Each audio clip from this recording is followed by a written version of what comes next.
Hello bachcho, let's read the question. If h is the height of capillary rise, r is the radius of the capillary tube, then which of the following relations will be correct? So हम लोगों को h और r में एक relation निकालना है, h और r से एक relation निकालना है. So let's see the key concept in this question. Key concept.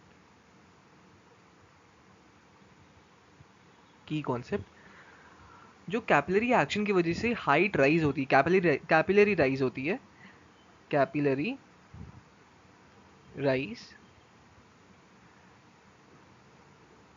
ये जो हाइट होता है लिक्विड का, this is given by the formula of 2t cos theta divided by rho r g. Okay, यहाँ पे t is surface tension, t is surface tension,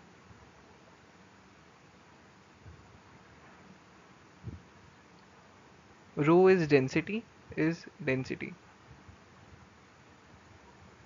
and यहाँ पे जो r है ये radius of the capillary tube हो गया, g तो एक्सेलरेशन ड्यू टू ग्रेविटी हो गया, and theta is the angle of contact.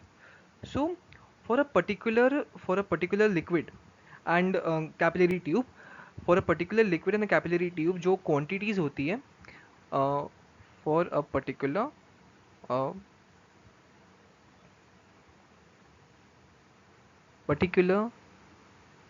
liquid and tube, capillary tube,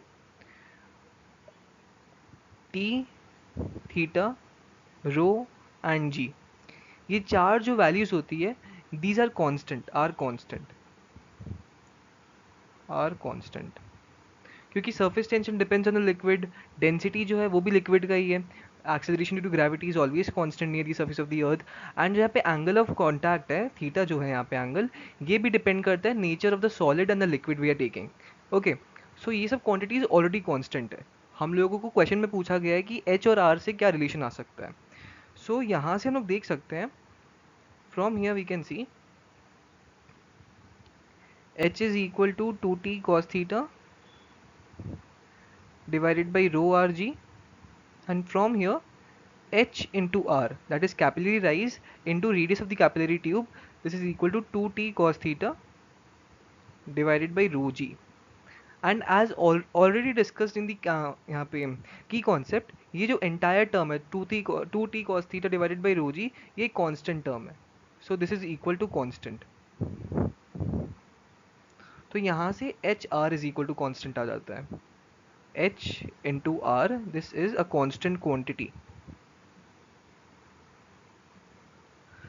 So we can clearly see option A is the correct one, hr is equal to constant, and we can write answer as answer A is equal to A, option A, that is hr is constant. So I hope आप लोगों को solution समझ आया होगा. Thank you.